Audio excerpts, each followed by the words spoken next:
العالمين الحمد لله خالق السماوات والأرض الحمد لله لم يزل ولا يزال ولم يكن له كفوا أحد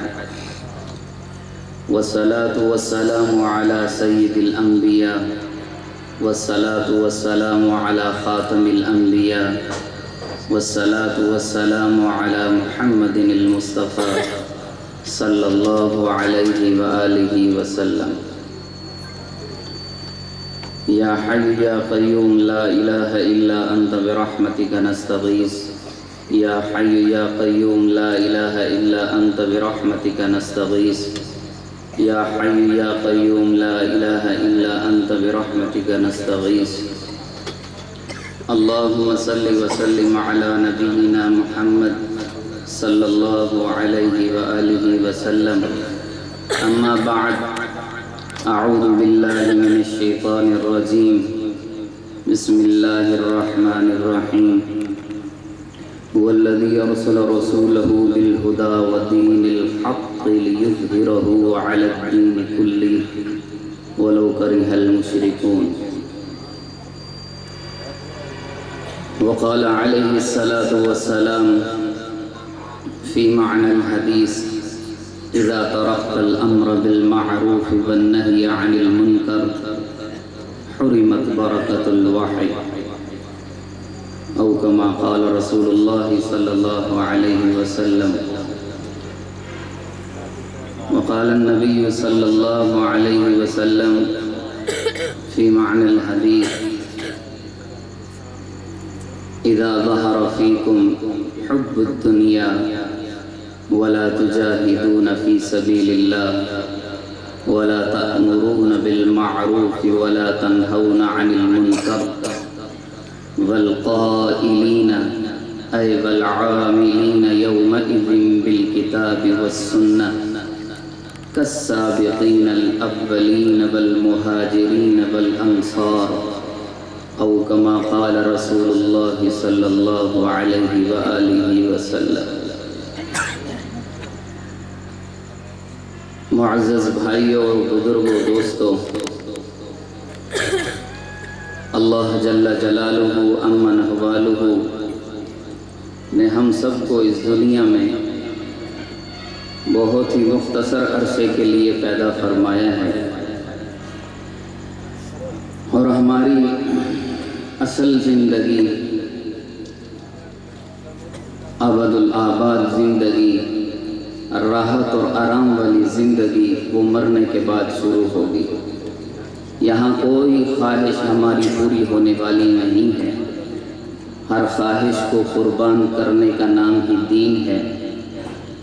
جیسے حضرت ابراہیم علیہ السلام نے اپنی ہر خواہش کو قربان کیا، حضرت ابراہیم علیہ السلام کی قربانی سے قیامت تک بیت اللہ آباد ہو گیا، قیامت تک بیت اللہ آباد ہو گیا۔ اور آج پھر ہم ملت ابیکم ابراہیم وسماکم المسلمین، وہ ابراہیم علیہ السلام کی قربانیاں پھر ہماری طرف دیکھ رہی ہیں کہ جیسے وہ قربانی کر گئے تھے، آج ہم بھی ایسے قربانی کریں گے تو پھر اللہ کا دین دنیا میں لہرائے گا، پھر زندہ ہوگا، پھر تقوی کی ساری شاخیں زندہ ہوگی۔ وہ دین جو آج ہم اپنے ہاتھوں سے مٹا رہے ہیں اور اس کو ختم کر رہے ہیں، اللہ تعالیٰ فرماتے ہیں کہ وہ اپنے والد ملت ابیکم، باپ کا لفظ لیا کہ وہ تمہارے والد۔ جیسے ایک آدمی کو اس آیت میں اللہ بتا رہے ہیں، مثال کے عرض کرتا ہوں کہ جیسے ایک آدمی کا بہت بڑا پہلوان تھا، بہت بڑا پہلوان تھا، اس کا پورے ملک میں ڈنکا تھا، جو اس سے ہر کوئی ڈرتا تھا، اس سے کوئی جیت نہیں سکتا تھا۔ تو اس کا بیٹا نکما پیدا ہو گیا، کسی کام کا بھی نہیں ہے، تو اس کو پھر تانا دیا جاتا ہے کہ وہ تیرا باپ تو اتنا بڑا پہلوان تھا، ہے نا، اور تو ایسے پڑا ہوا ہے، تو اللہ تعالیٰ ہمیں اس آیت میں ہی ترغیب دے رہے ہیں وَجَاهِدُوا فِي اللَّهِ حَقَّ جِهَادِهِ وَاجْتَبَاكُمْ وَمَا جَعَلَ عَلَيْكُمْ فِي الدِّينِ مِنْ حَرَجٍ مِلَّةَ أَبِيكُمْ إِبْرَاهِيمَ مِلَّةَ أَبِيكُمْ إِبْرَاهِيمَ وَسَمَّاكُمُ الْمُسْلِمِينَ کہ اللہ کے راستے میں اللہ کے دین کے لیے جہاد کرو، جیسے اس کا حق ہے اس کا حق ادا کرو۔ اس کے لیے اللہ نے تمہیں چنا ہے، اللہ نے تمہیں چنا ہے نا جی۔ اس کو اللہ کی چنائی پر ہے نا جی، اس پر عمل کر کے دکھاؤ۔ اس کی مثال دی ہے ابراہیم علیہ السلام نے، جیسے دین پر محنت کر کے اس کا حق ادا کیا ہے، ویسے تم حق ادا کر دو، اللہ دنیا میں دین کو زندہ کر دے گا۔ ابراہیم کی قربانیوں سے بیت اللہ قیامت تک کے لیے آباد ہوا، ہماری قربانیوں سے، نمازوں سے، مسجد نمازیوں سے بھر جائیں گی، حیا والی عورتیں زیادہ ہو جائیں گی، سچ بولنے والے زیادہ ہو جائیں گے، راتوں کو تڑپنے والے زیادہ ہو جائیں گے، علم کی مجلس میں بیٹھنے والے زیادہ ہو جائیں گے۔ جب ابراہیم علیہ السلام جیسی قربانی ہوئی، ابراہیم علیہ السلام جیسی قربانی ہوئی، تو اللہ جل جلالہ نے ساری دنیا کا سکون، قیامت تک آنے والی انسانیت کی کامیابی اور راحت اور آرام، انفرادی زندگی سے لے کر عالمی زندگی تک اللہ جل جلالہ نے وہ صرف اور صرف اپنے اسلام اور دین میں رکھا ہے۔ اسلام کے بغیر امن کا نام لینا سب سے بڑی جہالت ہے، اسلام سے بغیر سکون کا نام لینا سب سے بڑا جھوٹ ہے۔ اسلام پر عمل کیے بغیر کسی کی زندگی میں امن آ جائے، یہ اس سے بڑا جھوٹ دنیا میں نہیں ہے۔ اللہ نے اس دھرتی کو بنایا ہے، اس دھرتی میں وہی سکون سے رہے گا، چاہے وہ اکیلا ہے، چاہے وہ گھر کی زندگی ہے، چاہے وہ محلے کی زندگی ہے، چاہے وہ ملک کی زندگی ہے، چاہے ساری انسانیت ہے۔ سکون اور راحت اور آرام وہ پائے گا جو اسلام کو سینے سے لگائے گا، جو اسلام کو سینے سے لگائے گا وہ کامیاب ہوگا، وہ ملکوں میں امن آئے گا، ورنہ امن کا نام بھول جاؤ۔ آج سے 200 سال پہلے امن کیوں تھا؟ اسلام زندہ تھا۔ آج سے 200 سال پہلے مسجدیں کیوں بھری ہوتی تھی، ہے نا جی؟ امن کیوں، دھماکے نہیں ہوتے تھے، کیوں لڑتے نہیں تھے، یوں عدالتیں کیوں نہیں بھری ہوتی تھی، یوں کچہریاں کیوں خالی ہوتی تھی؟ امن ہی امن تھا۔ وجہ یہ تھا کہ ہم میں اسلام تھا، ہم میں دین تھا، ہم نے قربانیوں کو چھوڑا، ہمارے اندر سے دین نکلا۔ آج سے 200 سال پہلے کا مسلمان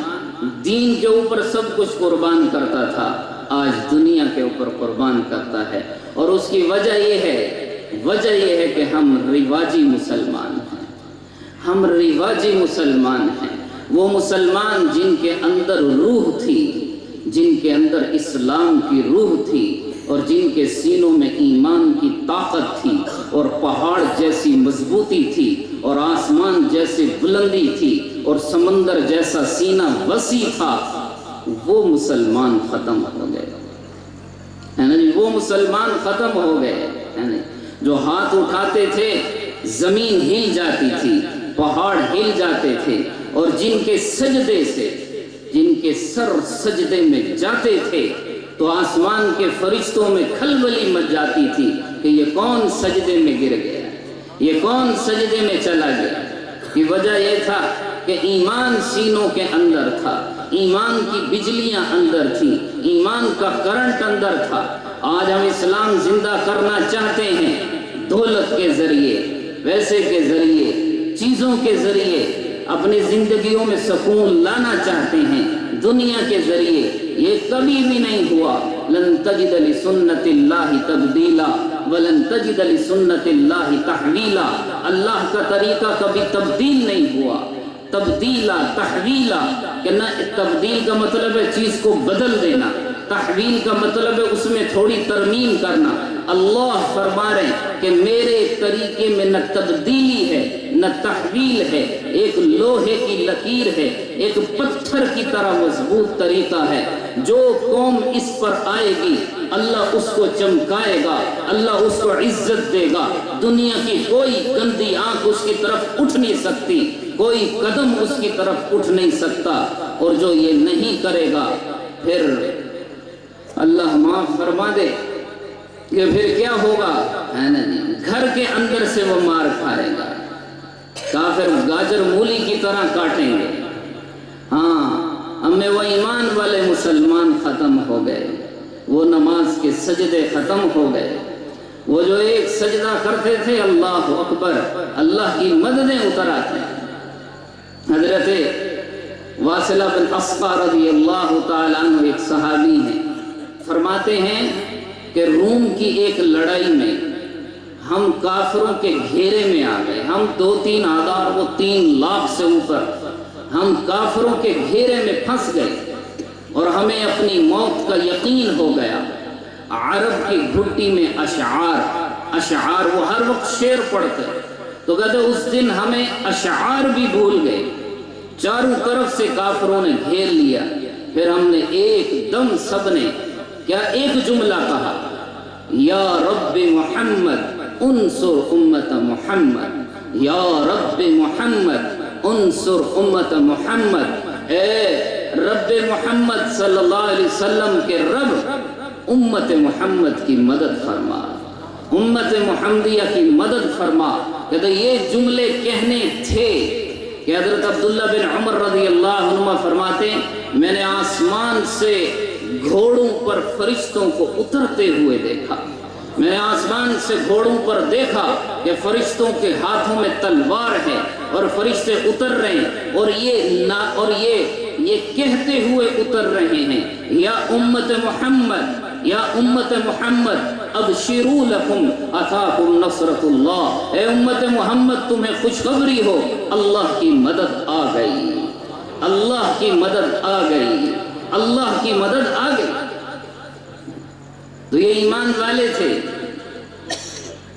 تو اللہ اکبر یوں ہاتھ اٹھاتے تھے تو اللہ کی مدد فوراً اتر آتی تھی۔ اور ہمارے کتنی دعائیں ہیں، ہمارے ہاتھ نیچے نہیں ہوتے کیونکہ وہ بنے ہوئے مسلمان تھے۔ سلطان صلاح الدین ایوبی رحمت اللہ علیہ 17 دن رات تلوار چلا چلا چلا کے بیت المقدس فتح ہوا۔ 17 دن رات، 17 دن اور رات تلوار چلی، بیت المقدس فتح ہوا۔ تلوار چلا چلا کے مسلمانوں کے ہاتھ پھٹ گئے تھے اور وہ بیت المقدس کے چاروں طرف سلطان کے مجاہدین زخمی ہوئے پڑے تھے کہ اچانک خبر ملی کہ فرانس کا بادشاہ 3 لاکھ کی فوج لا رہا ہے، 3 لاکھ کی فوج سمندری راستے سے لا رہا ہے۔ تو سلطان کو جب یہ خبر ملی، سلطان صلاح الدین ایوبی، ہائے وہ مائیں بھی اب مر گئیں جس سے یہ لوگ پیدا ہوا کرتے تھے، لیکن آج بھی وہ محنت باقی ہے کہ اس گود سے پھر ایسے مسلمان نکلیں گے۔ تو سلطان صلاح الدین ایوبی کو جب یہ خبر ہوئی، سلطان نے 2 رکعت پڑھی، بیت المقدس میں آ کر 2 رکعت پڑھی، اور جب کٹا ہوا لشکر ہے اور ماتھے سے خون نکل رہا ہے اور جسم بھی چھلنی ہے، اور جب یہ چہرہ سجدے میں گیا اور پھر دعا مانگ کر جب واپس آئے تو بیت المقدس کا جو دروازہ تھا اس کے اوپر ایسے دونوں ہاتھ ایسے کر کے غمگین تھے کہ یہ 17 دن سے لڑنے والے مجاہدین، ان کے ہاتھ شل ہو گئے ہیں، تلوار چلا چلا کے یہ ان 3 لاکھ کا مقابلہ کیسے کریں گے، کیسے کریں گے؟ تو یوں سوچ رہے تھے اور آنکھوں میں سے آنسو نکل رہے، آنکھوں میں سے آنسو نکل رہے۔ تو ایک اللہ کے ولی وہاں سے گزرے کہ سلطان پریشان نہ ہو، میں تیرے ان آنکھوں کے آنسوں میں ان 3 لاکھ لشکر کو ڈوبتا ہوا دیکھ رہا۔ تو کہتے یہ سلطان کی 2 رکعت تھیں، سلطان نے 2 رکعت پڑھی سلطان صلاح الدین ایوبی رحمۃ اللہ علیہ نے، اور پھر پتہ چلا کہ فرانس کے جو سمندر کے راستے سے 3 لاکھ کا لشکر ہے نا جی وہ عیسائیوں کو آ رہا تھا، تو اس کے اوپر سمندری طوفان آیا، اور اس طوفان کی وجہ سے وہ سارا کا سارا لشکر 1 لاکھ لشکر اسی طوفان میں تباہ ہو گیا، اور 1 لاکھ کا لشکر بھاگ گیا، اور سب کے سب واپس چلے گئے، سب کے سب واپس چلے گئے۔ تو میرے پیارے بھائیوں، ایسے مسلمان بننے کے لیے ہے نا جی ایسے مسلمان بننے کی ضرورت ہے نا جی، اس میں سب سے پہلی شرط ہے کہ دلوں کے اندر سے دنیا نکل جائے۔ جو میں نے حدیث پڑھی اس کا مفہوم ہے، آپ صلی اللہ علیہ وسلم نے فرمایا اذا ظہر فیکم حب الدنیا، جب تمہارے اندر دنیا کی محبت پھیل جائے گی، ولا تجاہدون فی سبیل اللہ، اللہ کے راستے میں نہیں نکلو گے، ولا تأمرون بالمعروف ولا تنہون عن المنکر، اور لوگوں کو اللہ کی طرف نہیں بلاؤ گے، اللہ کی طرف نہیں بلاؤ گے، تو پھر کیا ہوگا ہے نا جی، تو تمہیں دنیا والے ایسے ماریں گے کہ جیسے جانوروں کو مارا جاتا ہے۔ اور فرمایا اس زمانے میں والقائلین والعاملین، اس زمانے میں اللہ کے راستے میں نکلنے والے اور اللہ کی طرف لوگوں کو بلانے والے، اللہ کی طرف لوگوں کو بلانے والے، اللہ اکبر، وہ ایسے ہوں گے کالسابقین الاولین من المہاجرین والانصار، جیسے صحابہ کرام کہ تخت کوئی پہنچ نہیں سکتا لیکن ان کو فضیلت وہی ملے گی۔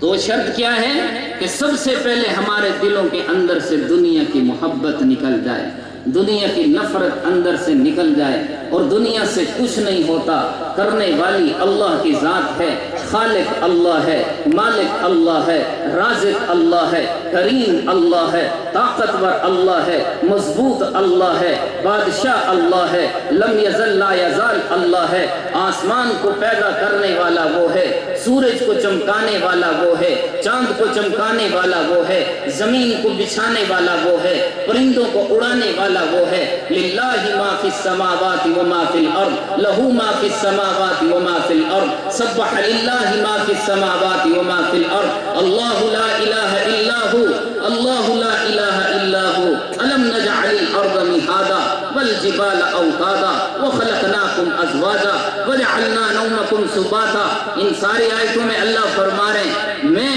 اللہ ہوں، مجھے دل میں لاؤ تو یہ دنیا بھی تمہاری ہے، مجھے لائے بغیر ساری دنیا کٹھی کر لو، زمین سے لے کر آسمان تک کا سونا کٹھا کر لو، ساری دنیا تمہارے پاس آ جائے، تم کچھ بھی نہیں کر سکتے، تم کچھ بھی نہیں کر سکتے، ہے نا،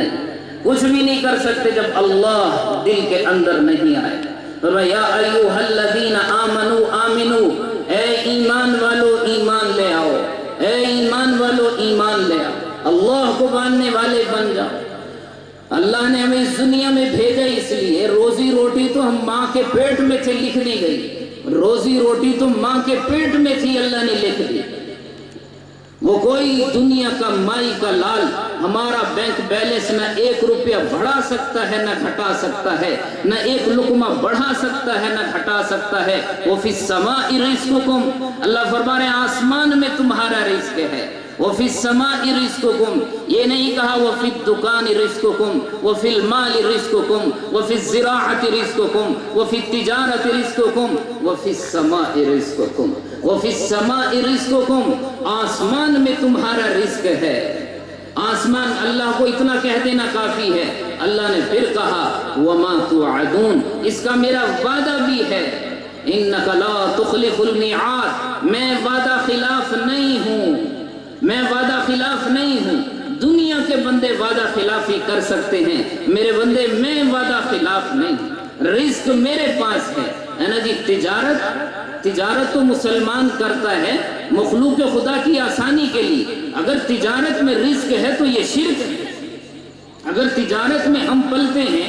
ہے نا، جو ہمارے بزرگ مثال دیتے ہیں کہ راجن پور کے چوک میں سونے کا ایک بت کھڑا کر دیا جائے اور کہا جائے سارے راجن پور والوں کو اس کو پوجو، تو کون اس کو پوجے گا؟ کوئی اس کو نہیں پوجے گا، وہ کہیں گے ہم ہندو تھے، تھوڑی ہیں، ہم تو مسلمان ہیں۔ کوئی نہیں اس کو پوجے گا۔ فرمایا اسی سونے کے بت کو ٹکڑے کر کر کے 1 پاؤ آدھا کلو سب کو دے دو، وہ سارے کہیں گے اس سے ہمارے سارے کام بن جاتے ہیں، اس سے ہمارے سارے کام بن جائیں گے،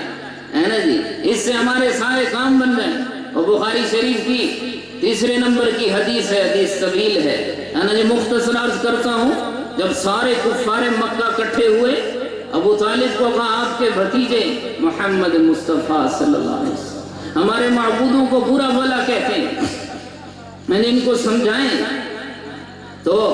اب حضرت محمد صلی اللہ علیہ وسلم نے ان کو فرمایا، جب وہ سارے کافروں نے تقریر کر لی تو آپ علیہ السلام نے فرمایا جس کا مفہوم ہے، اے چچا میں ان کو ایک کلمہ بتاتا ہوں، میں ان کو ایک کلمہ بتاتا ہوں، اگر وہ کلمہ پڑھ لیں تو عرب اور عجم ان کے قدموں میں آ جائے گا، ان کی غلامی میں آ جائے گا۔ تو کہتے ہیں ابو جہل ایسے بیٹھا تھا تو یوں ایک دم کہنے لگا، یا ابن عمی، اے میرے چچا کے بیٹے وہ کلمہ جلدی بتا، ابھی تو میرے پاس مکے کا اقتدار ہے، ابھی میرے پاس مکے کی حکومت ہے، اگر ایک کلمہ پڑھنے سے ساری کائنات کی حکومت آتی ہے تو وہ کلمہ میں جلدی پڑھنے کے لیے تیار ہوں۔ تو آپ صلی اللہ علیہ وسلم نے فرمایا وہ کلمہ ہے لا الہ الا اللہ محمد الرسول اللہ، لا الہ الا اللہ۔ ابو جہل اسی ٹائم یوں کپڑا جھاڑ کے کھڑا ہوا اور سارے کفار مکہ غصے سے کھڑے ہو گئے، بھر گئے غصے سے، اور وہ ابو طالب کی چوکھٹ کو پار کر رہے تھے اور آسمانوں سے آیت آپ علیہ السلام پہ اتر رہی تھی، اور ابو جہل کی زبان پہ جو الفاظ تھے اسی کو اللہ نے قرآن میں بیان کیا، اور یہ فرمایا وہ کہتا جا رہا تھا اجعل الآلہۃ الہا واحدا ان ھذا لشیء عجاب، کہ یہ محمد صلی اللہ علیہ وسلم کہتے ہیں ایک اللہ سے ہوتا ہے، ان ھذا لشیء عجاب، عجیب نہیں، عجاب مبالغے کا صیغہ ہے کہ یہ بات ہماری کھوپڑیوں میں نہیں جاتی، یہ بات ہمارے دماغوں میں نہیں گھستی کہ ایک اللہ سے ہوتا ہے، ایک اللہ سے ہوتا ہے، یہ ہمارے دماغ میں بات نہیں جاتی ہوں کہہ کر بھاگ۔ اور بھائی یہ کلمہ تو میں بھی پڑھتا ہوں، یہ کلمہ تو راجن پور والے بھی پڑھتے ہیں، یہ کلمہ تو سارا پاکستان پڑھتا ہے، یہ کلمہ تو عراق و فلسطین والے بھی پڑھتے ہیں، سارے مسلمان پڑھ رہے ہیں۔ تو یہ مسلمان تو اپنا ملک تو اپنی جگہ رہا، اپنے گھر میں اس کی کوئی بات نہیں مانتا، اور اپنے گھر میں اس کی کوئی بات نہیں مانتا، اور جس 6 فٹ قد میں محبوب کی سنتیں زندہ نہ ہوں، اللہ اس قوم کو تجارت کی سنتیں دے گا، اللہ اس قوم کو اقتدار کی ایوان کی سنتیں دے گا۔ جو قوم اپنی 6 فٹ قد میں نبی پاک صلی اللہ علیہ وسلم کی سنت کو زندہ نہیں کر سکتی، اور اس کی وجہ یہی کہ کلمہ وہ بھی پڑھتے تھے، کلمہ ہم بھی پڑھتے تھے۔ ان کا کلمہ کیا تھا؟ الم تر کیف ضرب اللہ مثلا کلمۃ طیبۃ کشجرۃ طیبہ اصلها ثابت وفرعها فی السماء۔ اللہ نے اس کے کلمے کی مثال دی ایک درخت کی طرح کہ جس کی جڑ تو زمین میں اور اس کی شاخیں آسمان پہ، تو یہ کلمے کی جڑ جب مضبوط ہوگی تو اس کے اندر سے نکلنے والے جو اعمال ہوں گے اور اس کا ایمان وہ عرش الہی پر ہوگا۔ اس لیے دھرتی کے عظیم لوگ وہ ہیں جن کے دھڑ تو یہاں پھرتے ہیں لیکن ان کے دل آسمانوں پر ہوتے ہیں، ان کے دل آسمانوں پر ہوتے ہیں۔ اصلها ثابت وفرعها فی السماء، اگر جڑ ثابت ہو، جڑ مضبوط ہو، جڑ پیوست ہو اور اس کے اندر مضبوطی ہو تو پھر ہے نا جی درخت بھی مضبوط ہوتا ہے، اس کو طوفان ہلا نہیں سکتے، اس کو آندھیاں ہلا نہیں سکتی۔ جب وہ کلمہ ہم بھی پڑھتے ہیں لیکن ہم تو غلام ہیں، ہماری نسلیں بھی غلام ہیں، ہمارے بچے بھی غلام ہیں، ہمارے بچے بھی غلام ہیں۔ 90% مسلمانوں سے پوچھ مانیں گے کہ حضور صلی اللہ علیہ وسلم سے محبت کرتے ہیں، پھر گھر میں وہ طریقے کیوں نہیں ہیں، پھر وہ دکان میں طریقے کیوں نہیں ہیں؟ میرے نبی نے فرمایا من اخال غفر له ما تقدم من ذنبه، جس نے کسی مسلمان سے کوئی چیز خرید کیا وہ واپس کر لے، اس کے پچھلے سارے گناہ معاف ہو جاتے ہیں۔ تو یہ تاجر کیوں نہیں ہے، یہ تجارتیں کیوں زندہ نہیں؟ اصلھا ثابت، یہ کلمے کی جڑ ہمارے اندر کمزور ہے، یہ کلمہ ہم میں مضبوط نہیں ہے، یہ کلمے کی جڑ کمزور ہے، تو تھوڑا سا ہے نا جی، تھوڑا سا بے دینی کا جو جھٹکا آتا ہے وہ ایک دم گر جاتا ہے۔ یہ کلمہ ہمارے اندر جمع، اس لیے امام مالک رحمت اللہ علیہ نے فرمایا لن يصلح آخر هذه الامہ الا ما اصلح اولها، اس امت کے آخر حصے کی اصلاح نہیں ہو سکتی جب امت کے پہلے حصے کی جیسے اصلاح ہوئی۔ امت کے پہلے حصے کی اصلاح دنیا سے نفرت، آخرت سے محبت، ایمان کی طاقت، ایمان کی قوت، ایمان کے کرنٹ اور ایمان کی بجلیاں جب ان کے سینوں کے اندر تھیں تو سارا دین زندہ تھا۔ اللہ جل جلالہ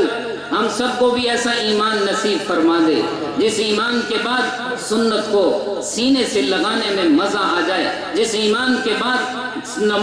نماز کو سینے سے لگانے میں مزہ آ جائے۔ حضرت صلح حدیبیہ میں آپ صلی اللہ علیہ وسلم نے حضرت عثمان رضی اللہ تعالیٰ عنہ کو مذاکرات کے لیے بھیجا کہ جاؤ ان کافروں سے مذاکرات کرو کہ ہم صرف عمرہ کرنے آئے۔ تو واقع لمبے صرف اس طرف اشارہ کہ ایک سنت پہ کیسے قربان ہو جایا کرتے تھے جب ایمان اندر ہوتا تھا، اور ایک سنت ہماری ذبح ہو جاتی ہے۔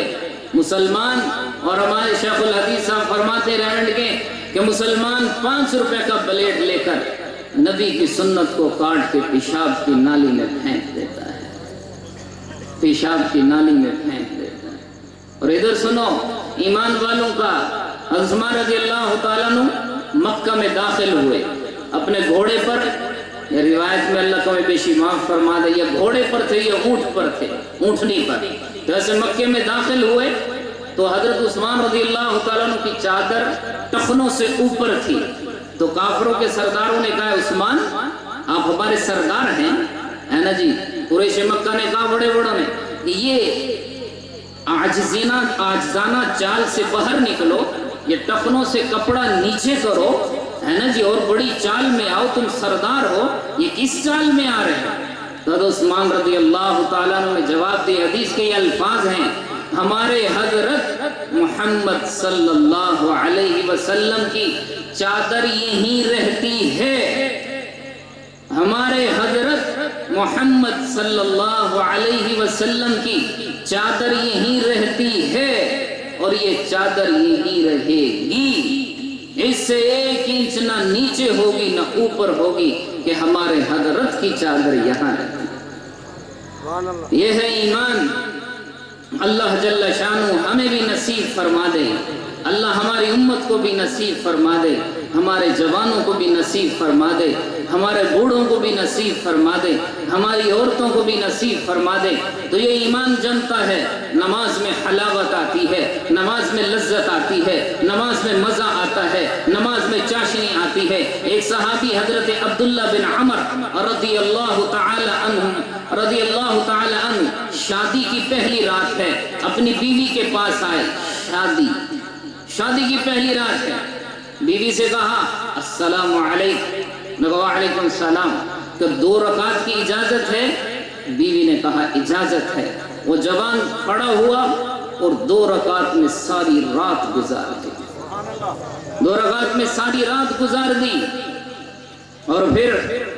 صبح پھر حضور صلی اللہ علیہ وسلم کے مجلس میں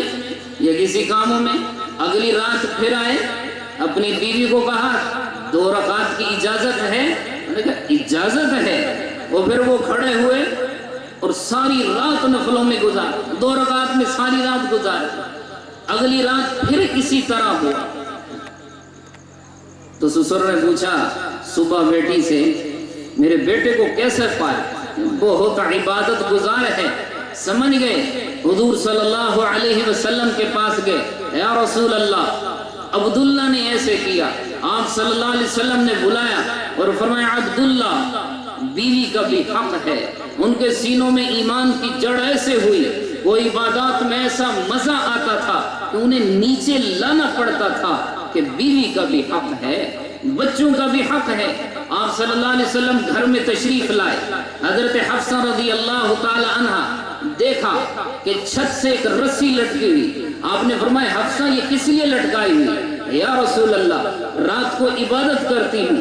رات کو عبادت کرتی ہوں اور نیند جب آنے لگ جاتی ہے تو اس رسی کو بالوں سے باندھتی ہوں، پھر اس کو کھینچتی ہوں اور نیند اکھڑ جاتی، پھر اللہ کی یاد میں لگ جاتی ہوں، پھر اللہ کی یاد میں لگ جاتی ہوں۔ ہمیں جو نوٹ گننے میں مزہ آتا ہے، جو سونے چاندی کو سائڈ میں لگانے سے حلاوت ملتی ہے، اور جو پیسوں کی بوری اندر آ جائے وہ مزہ آتا ہے، خدا پاک کی قسم ان کو وہ حلاوتیں سجدوں میں ملا کرتی تھیں، ان کو وہ حلاوتیں رکوع میں ملا کرتی تھیں، ان کو وہ حلاوتیں اللہ کے سامنے گڑ گڑانے سے ملا کرتی تھیں۔ آپ صلی اللہ علیہ وسلم نے فرمایا حفصہ رضی اللہ تعالی عنہا جب تک جسم ساتھ دے عبادت کرو، اللہ کو ایسی عبادت پسند نہیں ہے نا جی، جب جسم ساتھ دے عبادت کرو اور جب نیند آنے لگ جائے تو سو جاؤ، جسم کا بھی حق ہے، جسم کا بھی حق ہے، اس کو اس کا حق دو۔ اس لیے میرے پیارے بھائیو وقت تھوڑا، تو یہ صفات ان کے اندر تھی، اصلها ثابت، جب ان کے سینوں میں ایمان مضبوط تھا، جب ان کے سینوں میں ایمان جمع ہوا تھا۔ اب اللہ ہمیں ہمارے سینوں میں ایمان کیسے جمے گا؟ اس لیے خلیل اللہ ابراہیم علیہ السلام کی قربانیاں، یہ ایمان میرے سینے میں جمے، یہ ایمان آپ کے سینے میں جمے، جس کے بعد مستحب پہ جان دینا آسان ہو جائے، مستحب پہ جان دینا آسان ہو جائے، سنت پہ قربان ہونا آسان ہو جائے، اللہ کے دین پر قربان ہونا آسان ہو جائے۔ یہ کیسے ہوگا؟ یہ میرے پیارے بھائیوں محنت کرنے سے ہوگا، وہ محنت ہم کریں گے، وہ ہماری محنت سے انشاءاللہ ساری دنیا کے مسلمانوں میں، ساری دنیا کے مسلمانوں میں، دنیا کا کوئی ایسا ملک نہیں بچا جہاں تبلیغ نے اپنی جڑیں مضبوط نہ کر لی ہوں، ہے نا جی۔ تو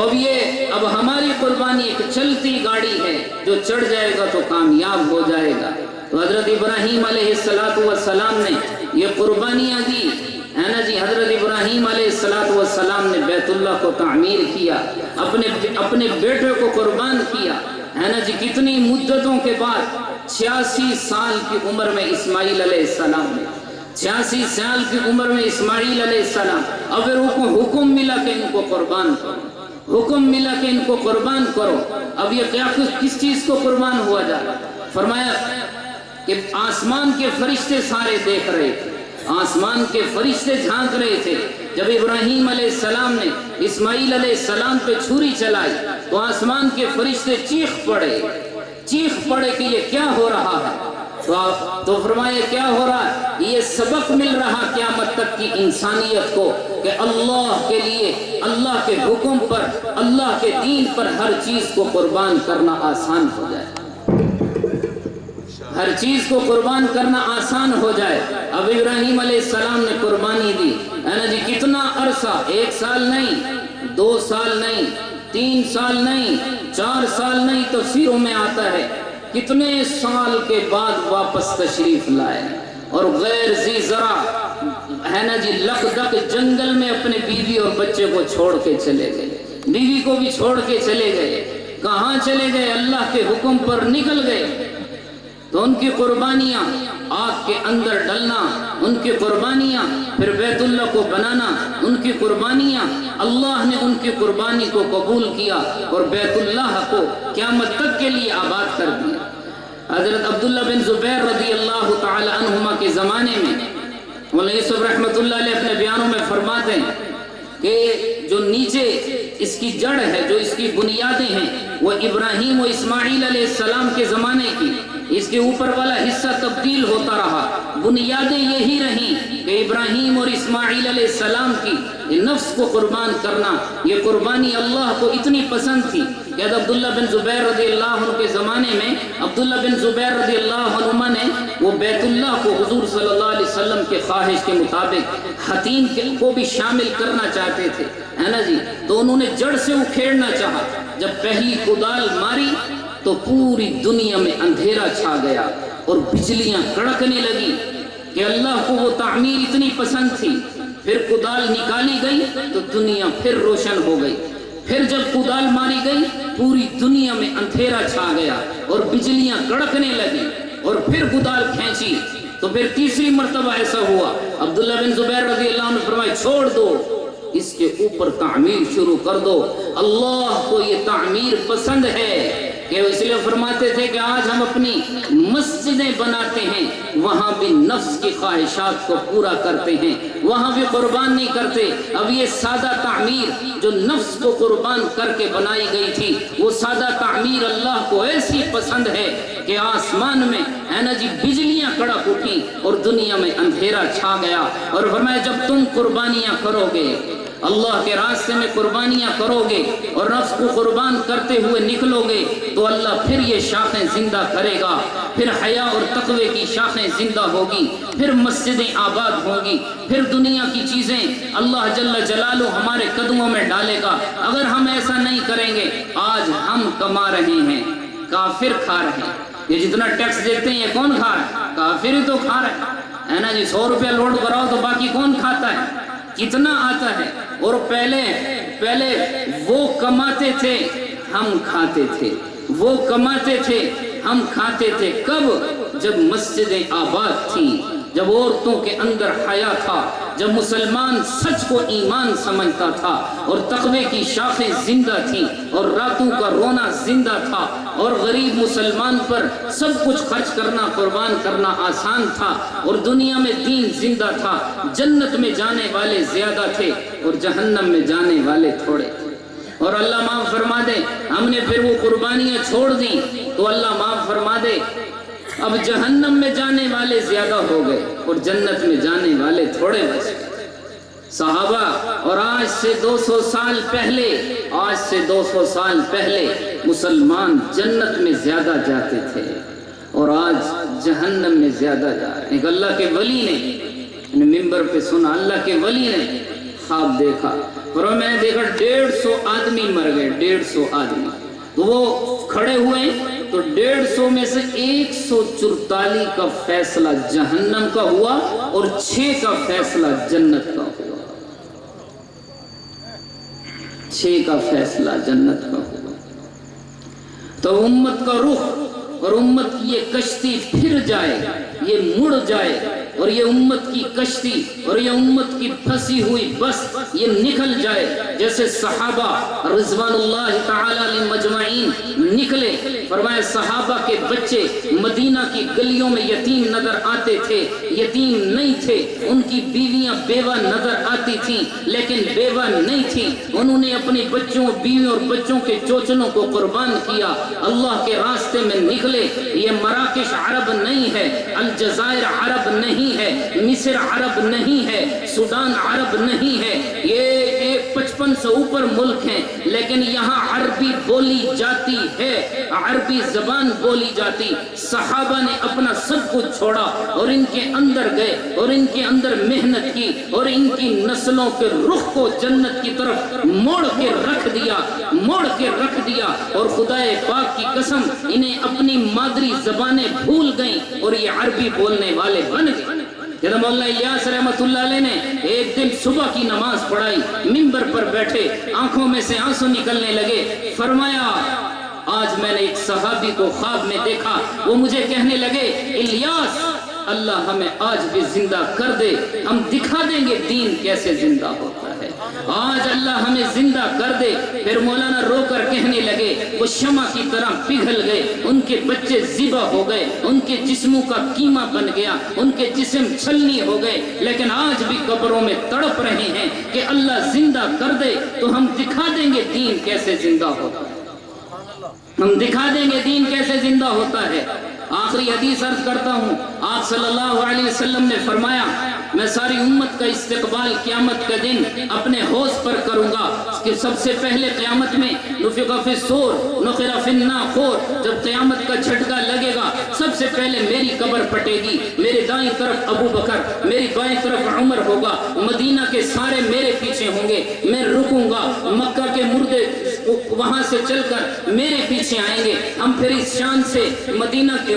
محشر کے میدان کی طرف چلیں گے اور میں ساری امت کا استقبال اپنے حوض پر کروں گا۔ حوضی کا مسافتی شہر، میرا حوض اتنا بڑا ہے جیسے 1 مہینہ آدمی پیدل چلے، اتنا لمبا میرا حوض ہے، وہ اس کے چاروں طرف سے پیالے ایسے پڑے ہوں گے کہ نجوم السما، جیسے آسمان کے ستارے۔ قیامت کا وہ ایک دن، قیامت کا اجتماع آدم علیہ السلام سے لے کر آخر تک ایسا اجتماع نہیں ہوگا، ساری انسانیت کٹھی ہوگی، تانبے کی طرح زمین ہوگی، انسانیت مچھلی کی طرح تڑپ رہی ہوگی۔ آپ علیہ السلام نے فرمایا جس کو میرے حوض سے ایک گھونٹ پانی کا مل گیا، قیامت کے 50,000 سالہ دن میں نہ اسے بھوک ستائے گی نہ اس کو پیاس تڑ پائے گی، نہ اس کو بھوک ستائے گی نہ اس کو پیاس تڑ پائے گی۔ آپ علیہ السلام نے فرمایا میں ساری امت کا استقبال اس حوض پر کروں گا، اس حوض پر کروں گا۔ ہے نا جی، آپ صلی اللہ علیہ وسلم ساری امت کا استقبال کر رہے ہوں گے تو امت کا ایک گروہ آئے گا، امت کا ایک طبقہ آئے گا، وہ اندر آنا چاہے گا، فرشتے ان کو روک دیں گے، وہ کہیں گے نحن امت محمد، ہم حضور صلی اللہ علیہ وسلم کی امت میں سے ہیں۔ تو ان کو کہا جائے گا، فرشتے کہیں گے ہاں تم حضور صلی اللہ علیہ وسلم کی امت میں سے ہو، تم حضور صلی اللہ علیہ وسلم کی امت میں سے ہو، لیکن اپنی فائلیں پڑھو، اپنا ریکارڈ پڑھو، اپنی فائل پڑھو۔ تم راجن پور کی دھرتی میں بلوغت سے لے کر جو 60 70 80 سالہ زندگی دی وہ تم نے کیسے گزاری؟ تو وہ جیسے یہ گیٹ ہے نا، جیسے گیٹ میں اپنی طرف سے عرض کر رہا ہوں، اللہ کمی بیشی معاف فرما دے، تو ایک شور اٹھے گا، وہ اندر جائیں گے، وہ نعرے لگا رہے ہوں گے ہم امت محمد ہیں، ہمیں جانے دو۔ حضور تک خبر پہنچے گی، فرشتے دوڑتے ہوئے آئیں گے، یا رسول اللہ یہ آپ کی امت ہے، آپ فرمائیں گے ان کو آنے دو، آپ علیہ السلام فرمائیں گے ان کو آنے دو، فرشتے عرض کہیں گے یا رسول اللہ یہ ان کی رپورٹ ہے، یہ ان کی رپورٹ ہے، یہ ہیں تو آپ کے امتی، لیکن آپ کے بعد انہوں نے آپ کے دین کو سینے سے نہیں لگایا، اے اپنے بیوی بچوں کے چوچلے پورے کرتے رہے، اے یہود و نصارہ کے طریقوں پہ چلتے رہے، آپ کا دین مٹتا رہا، آپ کا دین ذبح ہوتا رہا، آپ کا دین ختم ہوتا رہا، گلیوں سے محلوں سے دین جاتا رہا، لیکن ان کو اپنے پیسوں کی پرواہ تھی، ان کو اپنے دھن اور دولت کی پرواہ تھی۔ تو حدیث کے یہ الفاظ ہیں، آپ صلی اللہ علیہ وسلم فرمائیں گے سحقاً انی، ان کو مجھ سے دور کر دو، ان کو مجھ سے دور کر دو، ان کو مجھ سے دور کر دو۔ تو میرے پیارو، جب اس دن اس دربار سے دھتکار دیے گئے، اس دربار سے دھتکار دیے گئے تو کیا بنے گا؟ کان الاسلام غریبا وسیعود غریبا، اسلام غریب تھا،